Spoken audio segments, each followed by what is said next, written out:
Hello students, I am Dr. Hilal Ahmed and today I am going to record the video for the demonstration of the experiment number 8.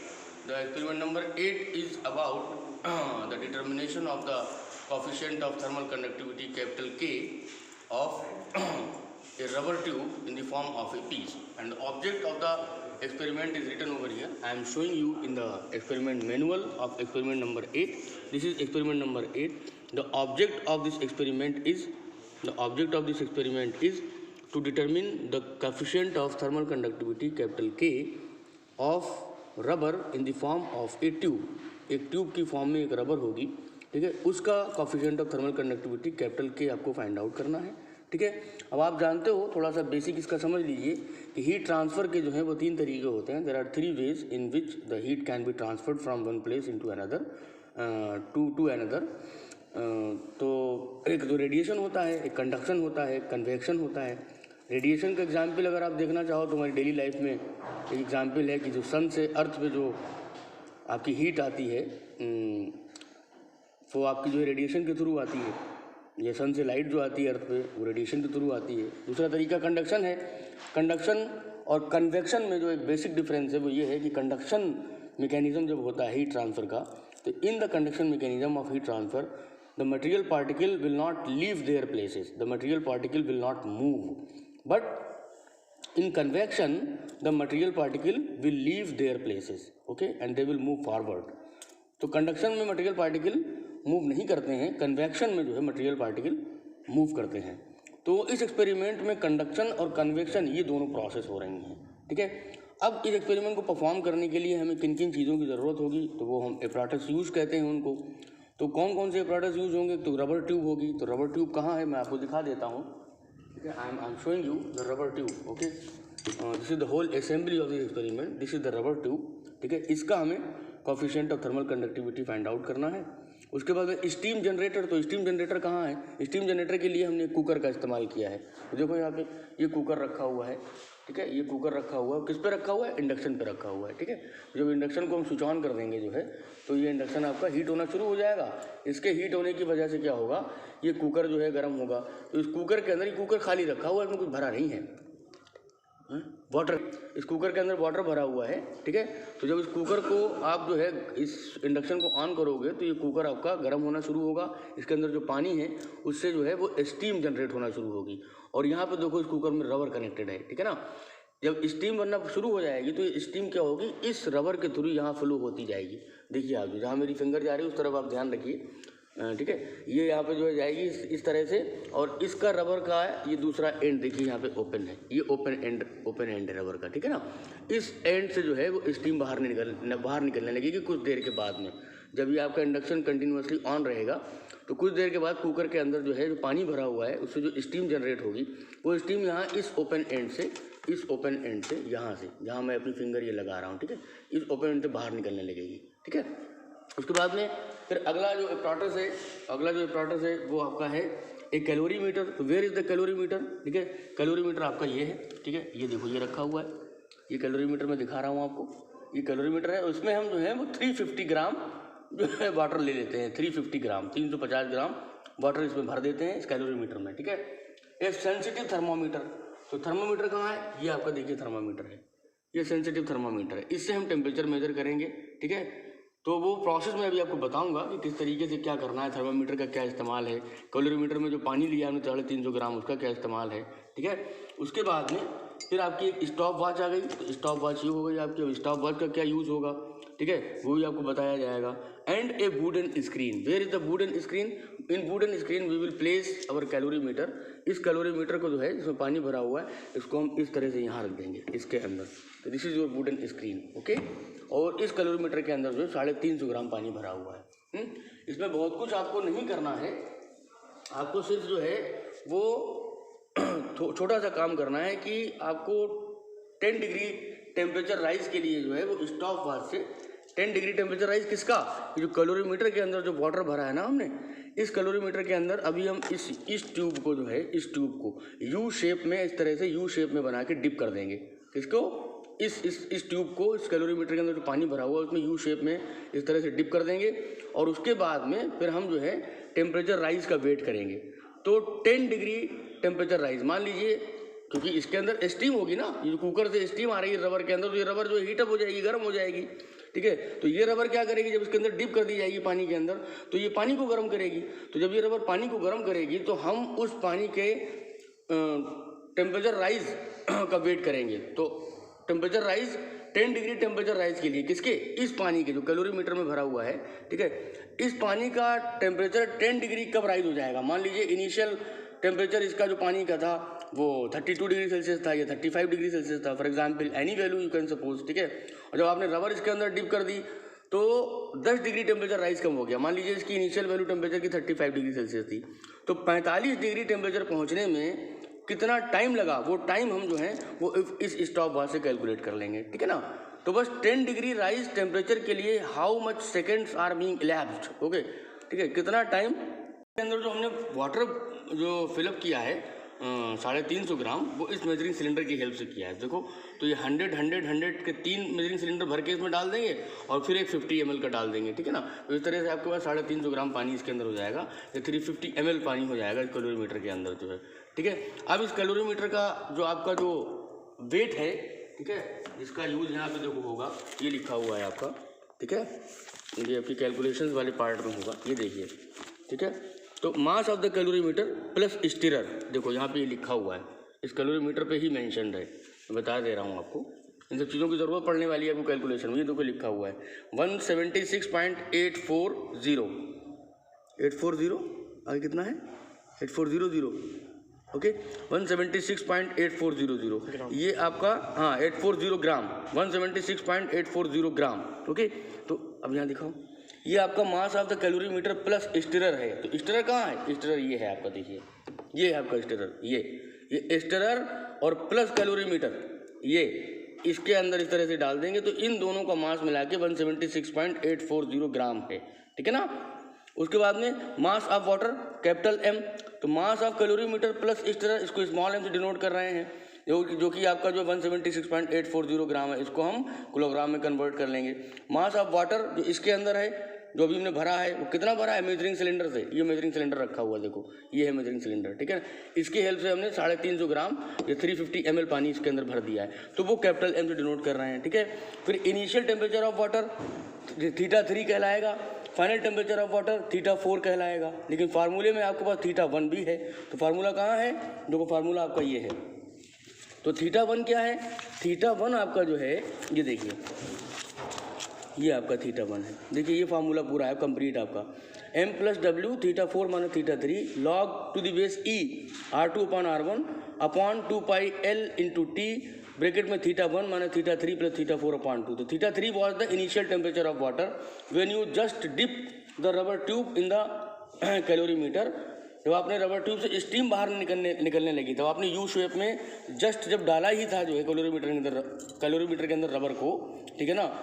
और जब आप कब डालोगे इस tube को calorimeter के अंदर, इस ट्यूब को कैलोरीमीटर के अंदर कब डालोगे, जब इस एंड से यहाँ मेरा थंब है ये, यहाँ से स्टीम बाहर निकलने लगेगी, उस वक्त डाल देंगे हम इसको। और उसके बाद में जो है फिर हम जो है टेम्परेचर राइज का वेट करेंगे, जितनी देर लगेगी, जितने सेकंड लगेंगे 10 डिग्री टेम्परेचर राइज करने में, उस टाइम को हम स्टॉप वॉच से नोट कर लेंगे। तो पहला टेम्परेचर आपका जो होगा, जब जैसे ही आप इस ट्यूब को उसके अंदर डिप करोगे वो θ3 कहलाएगा। 10 डिग्री राइज के बाद जो टेम्परेचर पहुंचेगा वो θ4 कहलाएगा। तो फिर θ1 क्या है, θ1 आपका जो है वो टेम्परेचर है स्टीम टेम्परेचर, ठीक है। ये स्टीम टेम्परेचर कैसे मिलेगा हमें, बैरोमीट्रिक हाइट से मिलेगा। तो बैरोमीट्रिक हाइट जो है वो आपकी मरकरी से मेजर हो जाती है, और वो वहाँ ब्लैक बोर्ड पे लिखी हुई है, वहाँ ब्लैक बोर्ड पे आपको सामने एक बोर्ड दिख रहा होगा, उस बोर्ड पे जो है आ जाओ मैं दिखा देता हूँ, कितना लिखा हुआ है, ठीक है। इस बोर्ड पे जो है वो ये एटमॉस्फेरिक प्रेशर लिखा हुआ है, ये देखिए आप नजर आ रहा है, एटमॉस्फेरिक प्रेशर लिखा हुआ है 73.6 सेंटीमीटर ऑफ मरकरी, ठीक है। तो अगर इसको मिलीमीटर में कन्वर्ट करें तो 736 मिलीमीटर हो जाएगा ऑफ मरकरी, ठीक है। तो 736 मिलीमीटर ऑफ मरकरी जो है उसके करस्पॉन्डिंग जो है वो आपके एक्सपेरिमेंट मैनुअल में लास्ट वाले पेज पे एक टेबल बनी हुई है, वो टेबल मैं दिखाता हूँ आपको। वो टेबल ये है, ठीक है, ये टेबल है। इस टेबल की हेल्प से आप θ1 कैलकुलेट कर सकते हैं। देखिए ये टेबल है आपकी, ठीक है। इस टेबल में बैरोमीट्रिक हाइट्स दी हुई हैं मिलीमीटर में, ठीक है। और देखिए ये आपके होल नंबर्स हैं और ये आपके जो डेसिमल पॉइंट के बाद वाले नंबर्स हैं, ठीक है। तो वहाँ कितना देखा था हमने 73.6 centimetre of mercury. 73.6 centimetre of mercury को मिलीमीटर में चेंज करेंगे तो 736 मिलीमीटर ऑफ मरकरी हो जाएगा। तो 730 तो देखो ये आ गया आपका, और उसके बाद में अब यहाँ 6 पे जाइए तो ये 6 आ गया। तो 6 के सामने वाली लाइन ये आ गई और 736 के सामने ये चली गई, ठीक है। तो ये देखो 0.10 आ गया यहाँ पे। तो 98.87 और 0.10 इसमें और जोड़ दीजिए आप, जो है तो कितना हो जाएगा ये 98.97 हो जाएगा, ठीक है। अगर 98.87 में 0.10 ऐड करेंगे तो ये 98.97 हो जाएगा आपका। तो अल्टीमेटली 736 मिलीमीटर ऑफ मरकरी जो बैरोमीट्रिक हाइट है उसके करस्पॉन्डिंग जो टेम्परेचर है जिसको हम θ1 कहेंगे, जो कि स्टीम टेम्परेचर कहलाएगा, उसकी वैल्यू 98.97 हो जाएगी आपकी, जो 98.97 डिग्री सेल्सियस, क्योंकि 730 mm के करस्पॉन्डिंग तो ये वैल्यू हो गई 98.87। और उसके बाद में फिर आपका जो है वो 736 है ना, तो 6 के करस्पॉन्डिंग हमको 0.10 और ऐड करना होगा, तो वो हमने इसमें ऐड कर दिया। तो 98.97 डिग्री सेल्सियस हो जाएगा, जो कि θ1 की वैल्यू होगी, जो कि स्टीम टेम्परेचर कहलाएगा। तो इस तरह से आपके पास में क्या क्या चीज़ें क्लियर हो गई, आपके पास में क्या क्या चीज़ें आ गई। देखो M आपके पास आ गया, ये तो आपका जो है कैलोरीमीटर में जो वाटर भरा था हमने 350 ग्राम, वो था कैपिटल M। W क्या है, this is the water equivalent, ठीक है। ये W क्या है, ये W आपका जो है वो वाटर इक्विवेलेंट है, जो यहाँ लिखा हुआ है आपका, मैं बता देता हूँ आपको। ये देखो आपका W जो है यहाँ लिखा हुआ है, W कैलकुलेशंस वाले पार्ट में होगा। Water equivalent of the calorimeter with stirrer W equals to small m into 0.093। तो स्मॉल m क्या था, स्मॉल m आपका कैलोरीमीटर और प्लस स्टिरर का मास था, जो कि 176.840 ग्राम था। तो जब उसका वाटर इक्विवेलेंट आप निकालोगे, जो कि कैपिटल W कहलाएगा, तो उसमें आप 0.093 से मल्टीप्लाई कर दोगे, किसमें 176.840 ग्राम में 0.093 से आप मल्टीप्लाई कर देंगे, तो water equivalent of calorimeter and stirrer आ जाएगा। तो अल्टीमेटली फार्मूले में आपके पास किन किन चीज़ों की बात क्लियर हो गई। एक तो आपकी कैपिटल M की बात क्लियर हो गई, जो कि कैलोरीमीटर में भरा हुआ पानी 350 ग्राम है। ये W आपका water equivalent of calorimeter plus stirrer हो गया, small m multiplied by 0.093। Small m क्या था, स्मॉल m आपका जो था वो कैलोरीमीटर प्लस स्टिरर का मास था, जो कि 176.840 ग्राम था। θ4 आपका फाइनल टेम्परेचर होगा जब 10 डिग्री राइज के बाद टेम्परेचर मिलेगा। θ3 आपका जो है वो इनिशियल टेम्परेचर होगा जब आप मतलब जस्ट जो है स्टीम ट्यूब से निकलने लगेगी, रबर ट्यूब से, जब उसी मोमेंट पे आप जो रबर ट्यूब को कैलोरीमीटर के अंदर भरे हुए पानी में डिप करेंगे, वो θ3 होगा इनिशियल टेम्परेचर। और 10 डिग्री राइज के बाद जो टेम्परेचर मिलेगा वो θ4 कहलाएगा। R2 आपकी जो है, R2 देखो, R2 जो है इस रबर ट्यूब की आउटर रेडियस है, आउटर रेडियस, ठीक है ना। मैं पेन से बताता हूँ आपको, थोड़ा सा आप समझ में आ जाएगा आपको। R2 आपकी जो है ये वाले आउटर सरफेस की रेडियस है ये। अब देखो ये सिलिंड्रिकल शेप में है ना रबर, जो है सिलिंड्रिकल शेप में, तो उसका वॉल्यूम क्या होगा, πr² L होगा। L इसकी ये लेंथ हो जाएगी, ये लेंथ हो जाएगी, ठीक है ना। और इसका आपका जो सिलिंड्रिकल और इसका जो वॉल्यूम होता है किसी भी सिलिंड्रिकल शेप की चीज़ का, वो πr² L होता है। तो अब इसमें देखो दो तरह के वॉल्यूम होंगे, एक तो इंटरनल वॉल्यूम होगा, एक एक्सटर्नल वॉल्यूम होगा, क्योंकि एक आउटर रेडियस है, एक इंटरनल रेडियस है। आउटर रेडियस जहाँ मैं अभी पेन चला रहा हूँ ये वाली होगी, और इंटरनल रेडियस ये वाली होगी, अंदर वाली होगी, ये वाली होगी आपकी जो है, ठीक है। तो हम यहाँ पे जो है आउटर रेडियस को, इसको आउटर रेडियस को स्क्रू गेज से मेजर कर लेंगे, ठीक है ना। और इंटरनल रेडियस को फिर फार्मूले से जो कैलकुलेट कर लेंगे। तो फार्मूला कौन सा लगाएंगे वो मैं अभी आपको बताऊंगा थोड़ी देर में। उससे पहले मैं आपको ये बताना चाह रहा हूँ कि इस इंडक्शन को हम ऑन करके अब हम यहाँ से हम स्टीम जनरेट करना शुरू कर देते हैं। यहाँ से ऑन करूँ,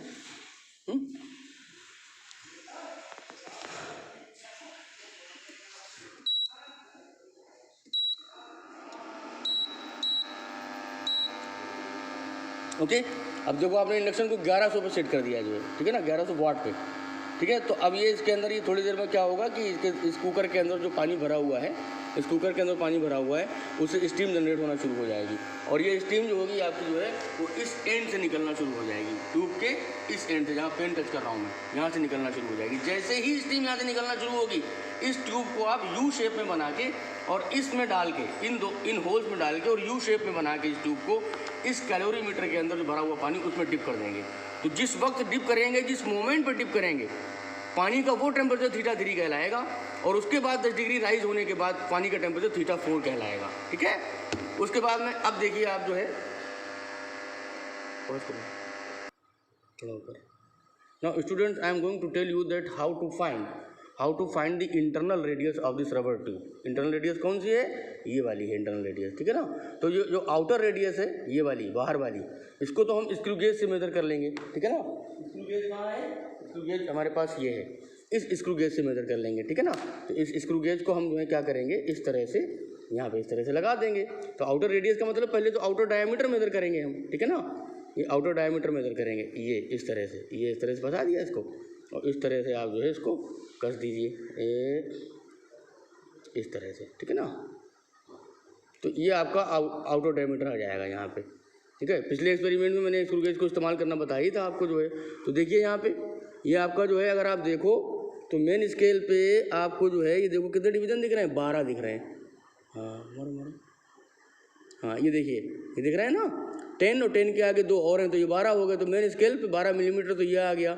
और फिर कौन सा डिवीजन कोइंसाइड कर रहा है इस एक्सियल लाइन से, इस एक्सियल लाइन से। ठीक है ना, वो आपका कर रहा है 21वां डिवीजन कोइंसाइड कर रहा है। नहीं 21वां नहीं, ये कर रहा है आपको 22वां डिवीजन कोइंसाइड। ठीक है ना, तो 12 तो मेन स्केल की रीडिंग हो गई, और plus 22 into least count of screw gauge, तो ये आपकी जो है इसका आउटर डायमीटर हो जाएगा इस रबर ट्यूब का। तो देखो यहाँ पे ये आपका R2 इक्वल टू कितना हो जाएगा, 12,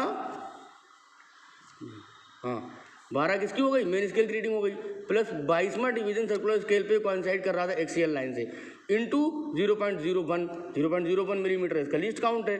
तो आपका अल्टीमेटली क्या हो जाएगा, 12 प्लस और ये आपका 0.22 हो जाएगा, तो ये 12.22 mm, ये आपकी जो है वो R2 हो गई। इसको सेंटीमीटर में कन्वर्ट करेंगे तो R2 इक्वल्स टू 1.222 सेंटीमीटर हो गया। तो ये आपकी जो है वो निकल आई इसकी इस रबर ट्यूब की आउटर रेडियस। तो अब ये तो मैंने आपको एक बार करके दिखा दी, तो आपको कम से कम जो है, जब अगर आप फिजिकली अपियर होते तो जैसे एक पॉइंट पर हमने यहाँ लगाया, फिर एक पॉइंट पर उसको यहाँ लगा देंगे इस तरह से। ठीक है, फिर एक बार और नीचे लगा देंगे, तो ये तो अलॉन्ग द डायमीटर हो गया।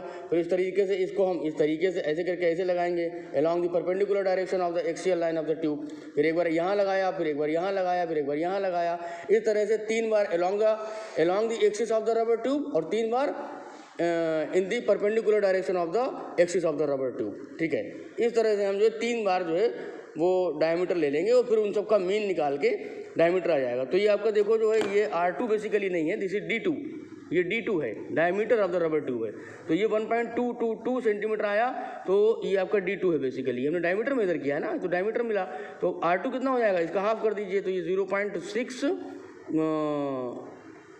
कितना हो गया, 0.6 और 2611। ठीक है, तो ये आपकी आउटर रेडियस आ गई इस रबर ट्यूब की, ये आपकी आउटर रेडियस आ गई इस रबर ट्यूब की। ठीक है, अब इस आउटर रेडियस की हेल्प से और इस फार्मूले की हेल्प से जो मैंने यहाँ लिखा हुआ है, इन सब की हेल्प से हम जो है इस रबर ट्यूब की इंटरनल रेडियस फाइंड आउट कर लेंगे, इस रबर ट्यूब की इंटरनल रेडियस फाइंड आउट कर लेंगे। ठीक है, तो देखो यहाँ पे मैंने थोड़ा सिम्बॉलिकली उसको दिखाया रबर ट्यूब को कि ये रबर ट्यूब है आपकी, और ये आपका इंटरनल पोर्शन है, और ये आपका जो है आउटर पोर्शन है। आउटर रेडियस, आउटर डायमीटर निकाला, आउटर डायमीटर की हेल्प से हमने आउटर रेडियस निकाल दी। इसकी length L, capital L suppose कर ली हमने, जो कि 10 सेंटीमीटर के बराबर है। अगर आप इसकी लेंथ को जो है मेजर करोगे स्केल से, तो ये आपका स्केल है, आप जब लैब में फिजिकली होते हो तो इसको इस तरह से मेजर करते हो, तो आप देख सकते हो कि यहाँ इस एंड से इस एंड पे लगाने पे ये लेंथ आपकी कितनी आ रही है, देखो क्लिक करो अरे, हाँ ये देखो 10 सेंटीमीटर के आसपास आ रही है। जो इसका दूसरा एंड है वो 10 सेंटीमीटर पे आएगा। तो अब यहाँ से वो बहुत क्लियरली नहीं दिख रहा होगा, लेकिन मैं जो देख पा रहा हूँ वो यही है कि 10 सेंटीमीटर आ रहा है यहाँ पे। ठीक है, तो ये आपकी जो है लेंथ इस रबर ट्यूब की 10 सेंटीमीटर हो गई। ओके, तो अब आपके पास R2 की वैल्यू अवेलेबल है, पाई आपका फिक्स है, L आप जानते हो, और अब V कैसे निकालेंगे, how you can find the V। तो you can find the V in this way, कि आप जो है इस मेजरिंग सिलेंडर में जो है वो देखो आपने 60 ml पानी भर लिया है। मुझे दिखाओ, देखो ये दिख रहा है ना, ये देखो जहाँ मेरी फिंगर है, ये 60 ml पानी है। ठीक है ना, इस 60 ml में आप जो है जैसे ही इस रबर ट्यूब को डिप करोगे, इस रबर ट्यूब को जैसे ही आप जो है, जैसे ही आज इस रबर ट्यूब को इस मेजरिंग सिलेंडर में डिप करोगे इस तरह से, तो ये आपका जो है जितना पानी का लेवल ऊपर पहुंच जाएगा वही इस रबर ट्यूब के मटेरियल का वॉल्यूम होगा। तो देखो मैंने इसको यूं टिप किया, अब आप देखिएगा कहाँ पहुंच गया, 70 पहुंच गया ना। ये देखो 70 के लेवल पे, जहाँ मेरी फिंगर है, ये जो पेन, जहाँ पेन की टिप है, ये देखो 70 पे पहुंच गया। मतलब कितना हुआ, हाँ ये 70 दिख रहा है ना। ये पानी का लेवल जैसे ही मैंने इस रबर ट्यूब को मेजरिंग सिलेंडर में डाला है, डिप किया है पानी के अंदर, तो ये 60 पे था इनिशियल वैल्यू, ये 70 पे हो गई। ये आपकी 70 पे हो गई। मतलब क्या हुआ, 60 to 70 10 cc, 10 ml कह लें या 10 cc कह लें। बात देखिए 10 ml, भाई 1 ml में क्या होता है, 1 सेंटीमीटर क्यूब होता है, तो 10 ml में 10 सेंटीमीटर क्यूब हो जाएगा। सेंटीमीटर क्यूब को cc भी कहते हो जो है। तो ये आपका जो है जो वैल्यू है इसकी वॉल्यूम की, वो आपकी आ जाएगी 10 सेंटीमीटर क्यूब। ओके, तो अब यहाँ इस v की जगह आप 10 सेंटीमीटर क्यूब इस्तेमाल करोगे, इस कैपिटल L की जगह 10 सेंटीमीटर इस्तेमाल करोगे। तो अल्टीमेटली ये आपका जो है पूरा जो सॉल्व करने के बाद में R1 equals to R2 square, R1 equal to R2 square minus V upon pi L raised to the power 1/2 आ जाएगा। V की वैल्यू 10 सेंटीमीटर क्यूब आप जानते हो, पाई की वैल्यू 3.14 है, L की वैल्यू 10 सेंटीमीटर है, R2 की वैल्यू आपने यहाँ फाइंड आउट कर ली 0.611 सेंटीमीटर। ये सारी वैल्यू जो आप पुट करोगे तो आपके पास में R1 की वैल्यू भी आ जाएगी इन सेंटीमीटर आ जाएगी। तो आपके पास R2 की वैल्यू आ गई, R1 की भी वैल्यू आ गई। कैपिटल M आपका क्या था, mass of the water in the calorimeter था, जो कि कितना था, जो कि आपका कैपिटल M था 350 ग्राम, ठीक है ना, 350 ग्राम, यानी कि 0.35 किलोग्राम, ठीक है। और आपका जो उसका मास था कैलोरीमीटर का, कैलोरीमीटर प्लस स्टिरर, ठीक है ना, इसका जो मास था वो स्मॉल m उसको डिनोट करते थे, और वो था आपका 176.840 ग्राम, ठीक है, ग्राम। तो इसको आप किलोग्राम में चेंज कर लोगे, या मान लीजिए किलोग्राम में चेंज ना करें, इसका हम वाटर इक्विवेलेंट निकाल दें सीधा सीधा। पहले इसका हम वाटर इक्विवेलेंट निकाल दें। तो वाटर इक्विवेलेंट ऑफ कैलोरीमीटर, जो कि आपकी एक्सपेरिमेंट मैनुअल में लिखा हुआ है, प्लस स्टिरर, ठीक है ना, ये कैपिटल W बोलेंगे, और इसको निकालेंगे small m multiplied by 0.093। Small m कहाँ है, ये है, तो 176.840 इंटू 0.093, इसकी जो भी वैल्यू आएगी, ठीक है ना, उसको आप किलोग्राम में कन्वर्ट करके लिखिएगा, ठीक है। तो ये आपका कैपिटल W की वैल्यू हो जाएगी। कैपिटल M आपके पास ये हो गया, कैपिटल W ये हो गया। अब आप फार्मूला देखिए, यहाँ पे क्या क्या है, कैपिटल M आ गया, कैपिटल W आ गया, θ4, अब θ4 θ3 आपको चाहिए। R2 आपने निकाल दिया है स्क्रू से डायरेक्टली मेजर करके, R1 आपने मैथमेटिकली कैलकुलेट करके निकाल दिया है। θ1 क्या है आपका, मैंने बताया आपको, ठीक है, 98.97 है, अभी थोड़ी देर पहले समझाया था।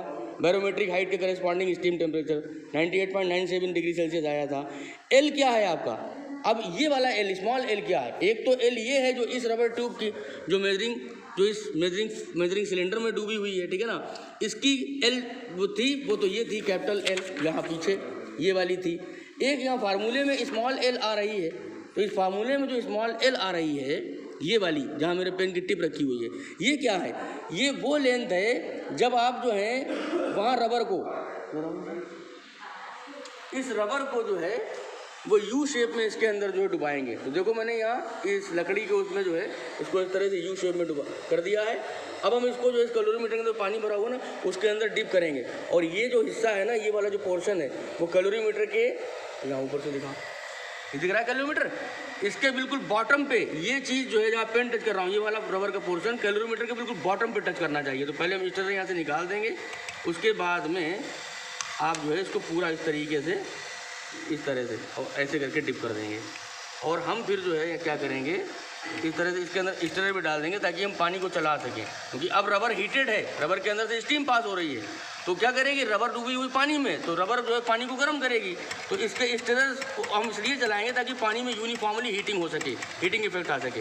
अब यहाँ थर्मामीटर लगा देंगे जो है, तो थर्मामीटर का इनिशियल टेम्परेचर पहले आप देख लीजिए, थर्मामीटर का इनिशियल टेम्परेचर कितना है, अभी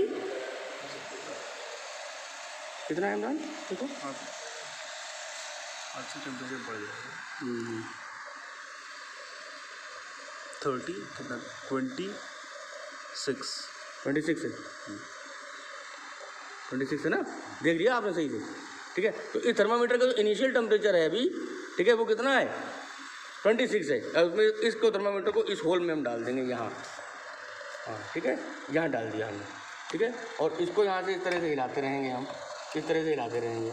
और अब हम देखेंगे कि थर्मामीटर का टेम्परेचर राइज कर रहा है। देखो धीरे धीरे, अगर आप देख सकते हो, देखो हल्का हल्का जो है मरकरी जो उसके अंदर राइज कर रहा है, ठीक है। तो हम क्या करेंगे, इनिशियल टेम्परेचर 26 था, उसके बाद में हम जो है 10 डिग्री राइज का जो है वेट कर लेंगे। तो 10 डिग्री राइज के लिए जो है हम यहाँ पे स्टॉप वॉच ऑन कर देंगे इस तरह से, ठीक है ना। पूरा क्लियर करो, क्लियर कैसे ऐसे, हाँ ठीक है, ठीक हो, ठीक है। ये देखो स्टॉप वॉच है, ठीक है। अब हम वहाँ थर्मामीटर में टेम्परेचर देखते जाएंगे कि 10 डिग्री राइज कब हुआ। और इनिशियल टेम्परेचर ये था आपका, मान लीजिए अब आपका कितना टेम्परेचर है इस वक्त आपका टेम्परेचर कितना है, 30 है, कितना लिखा हुआ है ये 30, ठीक है। देखो ये 30 पहुँच गया। अब हम इसको इनिशियल टेम्परेचर मानेंगे। अब हम इसको ऑन कर देंगे, ये देखो ये ऑन कर दी। अब 30 से 40 कब पहुँचेगा, ठीक है, उसके लिए हम सेकंड्स काउंट कर लेंगे। देखो ये सेकंड चल रहे हैं आपके स्टॉप वॉच में, ये देखो सेकंड चल रहे हैं, ठीक है ना। तो 30 से 40 जब पहुँचेगा कितनी देर में, तो जैसे ही 40 पहुँचेगा इस स्टॉप वॉच को हम ऑफ कर देंगे जो है। इमरान देखते रहना, ठीक है। जैसे ही 40 पहुँचेगा, ये देखिए स्टॉप वॉच आपकी कंटिन्यूसली चल रही है। हाँ आप पॉज कर दो, पॉज कर दो। ओके स्टूडेंट, तो मैंने आपको दिखा दिया है कि 10 डिग्री राइज के करेस्पॉन्डिंग आपको टाइम इन सेकंड नोट करना है। तो इनिशियल टेम्परेचर आपका 30 डिग्री सेल्सियस था जब आपने थर्मामीटर को डिप कर दिया था कैलोरीमीटर के अंदर, और फिर उसके बाद 40 डिग्री कब पहुंचा वो टाइम आपने इन सेकंड्स स्टॉप वॉच से मेजर कर लिया। तो 30 इनिशियल टेम्परेचर वो कि θ3 कहलाएगा, 40 आपका θ4 कहलाएगा जो कि फाइनल टेम्परेचर होगा आफ्टर 10 डिग्री राइज, ठीक है। और 30 से 40 पहुंचने में जो टाइम लगा है जो कि स्टॉप वॉच से हमने मेजर किया वो आपका 267 सेकंड आया है। लगभग आपका जो है अप्रॉक्सीमेटली 4 मिनट एंड 37 सेकंड, क्योंकि 4 मिनट के कितने सेकंड हो गए, 240 सेकंड हो गए, और प्लस आपके 27 सेकंड, तो 4 मिनट 27 सेकंड आपका जो है ये 10 डिग्री राइज करने में आपका जो है टाइम लगता है जो है। तो देखो आपके पास ये आपका जो है वो 267 आपका जो स्मॉल टी हो गया, और ये आपका θ3 हो गया, ये θ4 हो गया। θ1 आपने जो है वो पीछे इस टेबल से निकाला था, अभी मैंने बताई थी ना आपको, इस वाली टेबल से, corresponding to the barometric height 730 और 6। तो ये आपकी जो है 98.87 और 0.0, ये 98.87 0.108 कर देंगे 98.97 आ जाएगा। तो θ1 की वैल्यू आपकी 98.97 degree Celsius corresponding to 736 mm barometric height, ठीक है ना।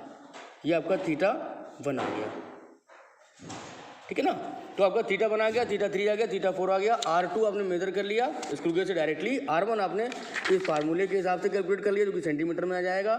R2 आ गया, R1 आ गया। अब आपके पास क्या क्या बचा है, अब L कौन सी निकालनी है आपको, ये बता रहा था ना आपको कि इस फार्मूले में जो स्मॉल L है, जहाँ मेरी पिन की टिप रखी हुई है, ये कौन सी L है, ये वाला। इस फार्मूले में जो स्मॉल L है, ये T से पहले जो लिखा हुआ है, T के साथ मल्टीप्लाई में L है, ये कौन सी L है, तो मैं दिखाता हूँ आपको, बात कर लो। ये L जो है वो L है, ये जो मैंने यूट्यूब में बना के जो है और इसके अंदर ट्यूब को डाला था ना पानी में, तो जितना हिस्सा इसका भीगा है, ठीक है ना, जितना हिस्सा इसका जो है भीगा है पानी में, ये वहाँ हम मार्क कर लेंगे इस तरह से, ऐसे करके मार्क कर लेंगे हम पेन से, और फिर इस ट्यूब को इसके अंदर से निकाल के और उसको सीधा करके और फिर स्केल से मेजर कर लेंगे। तो ये जो लेंथ आपकी आएगी ना, ये जो लेंथ आएगी, जो पूरा जो जितना हिस्सा ट्यूब का जो है पानी में भीगा हुआ था दोनों तरफ, इधर भी और इधर भी, ठीक है ना, दोनों तरफ, ठीक है। तो वो भीगा हुआ जो पोर्शन है ट्यूब का, उसकी जो भीगे हुए पोर्शन की जो लेंथ है वो आपकी 17.6 सेंटीमीटर के अराउंड आएगी मेजर करने पे जो है, ठीक है। तो वो 17.6 इधर आ जाएगा। अब आपके पास में स्मॉल L की वैल्यू आ गई, कितनी आ गई, 17.6 सेंटीमीटर के अराउंड आ गई, ठीक है ना, जो भीगा हुआ पोर्शन है, जो कि कैलोरीमीटर में पड़ा हुआ था, रबर का जो भीगा हुआ पोर्शन, तो स्मॉल L भी आ गई। और यहाँ फार्मूले में अब इधर दिखाओ, ये T 267 सेकेंड आ गया, सारी वैल्यूज आपके पास में आ गई, ठीक है। अब देखो ये आपका ऊपर क्या था, log E था, आपने यहाँ क्या कर दिया 2.3026 से मल्टीप्लाई कर दिया, तो ये log E log 10 में कन्वर्ट हो गया, ठीक है। तो ये सारी वैल्यूज़ को आप पुट कर दीजिए और के की वैल्यू निकाल लीजिए। अब आपको करना क्या है, सारी वैल्यूज़ को आपको बहुत प्रॉपर यूनिट में इस्तेमाल करना है। फॉर एग्जांपल R2 आपने सेंटीमीटर में निकाला है तो मीटर में कन्वर्ट कर दीजिएगा। R1 भी आपका सेंटीमीटर में आया है तो मीटर में कन्वर्ट कर दीजिएगा। दिख रहा है इमरान, दिख रहा है। R1 को भी मीटर में कन्वर्ट कर दीजिएगा। θ4, θ3 और θ1 आपके डिग्री सेल्सियस में वो बने रहेंगे डिग्री सेल्सियस में। L आपका स्मॉल l जो है वो 17.6 सेंटीमीटर जो है उसको भी मीटर में कन्वर्ट कर दें। स्मॉल t सेकंड में है, सेकंड में ही बना रहेगा। फिर आपका कैपिटल M ये क्या था, ये आपका जो था कैलोरीमीटर के अंदर जो हमने वाटर लिया था उसका वेट था, उसका मास था कितना 350 ग्राम। उसको किलोग्राम में कन्वर्ट करेंगे तो 0.35 kg हो जाएगा। W क्या था, water equivalent of calorimeter plus stirrer था। तो कैलोरीमीटर प्लस स्टरर का जो मास था वो 176.840 ग्राम था। Water equivalent of calorimeter plus stirrer निकाला आपने तो कितना हो गया, ये देखो जो उधर निकाला था मैंने, ठीक है, ये देखो दिखा रहा हूँ। Water equivalent of calorimeter plus stirrer W equals to small m multiplied by 0.093। तो ये m क्या था 176.840 ग्राम था, इसमें 0.093 का मल्टीप्लाई कर देंगे तो ग्राम में वैल्यू आएगी, उस ग्राम को किलोग्राम में कन्वर्ट कर देंगे। तो W की वैल्यू है किलोग्राम में इस्तेमाल करनी है, M की वैल्यू किलोग्राम में इस्तेमाल करनी है, R2 R1 की वैल्यू मीटर में इस्तेमाल करनी है और स्मॉल l की वैल्यू मीटर में इस्तेमाल करनी है। बाकी t सेकंड में रहेगा, θ1 θ3 θ4 ये सब के सब आपके जो है वो डिग्री सेल्सियस में रहेंगे। और k की वैल्यू आपकी जो है वो जो स्टैंडर्ड वैल्यू k की है वो आपकी है 210 multiplied by 10⁻⁶ kilo calorie second, ठीक है, थोड़ा ऊपर, हाँ, किलो कैलोरी सेकेंड इनवर्स, ठीक है, और metre inverse degree Celsius inverse. Metre inverse भी होता है ना दाई भाई, एक मिनट तो देख लेता हूँ। ये देखिए, ये इसकी यूनिट यहाँ लिखी हुई है, ये देखिए, ये इसकी स्टैंडर्ड वैल्यू लिखी हुई है, ये देखिए आप जो है, ये देखिए 210 multiplied by 10⁻⁶ kilo calorie second inverse metre inverse degree Celsius inverse, ये स्टैंडर्ड वैल्यू है आपकी। तो आपकी वैल्यू जो कैलकुलेट करके आएगी, बिल्कुल आप प्रॉपर यूनिट में सारी चीज़ें रखोगे और कैलकुलेट करोगे तो 210 तो नहीं आएगी लेकिन 190 के आसपास आनी चाहिए, ठीक है। तो आप परसेंटेज एरर निकाल दोगे स्टैंडर्ड और आउटसाइड से। तो this is all done about the demonstration of the experiment of thermal conductivity. Okay, thank you so much for watching the video. Thank you so much.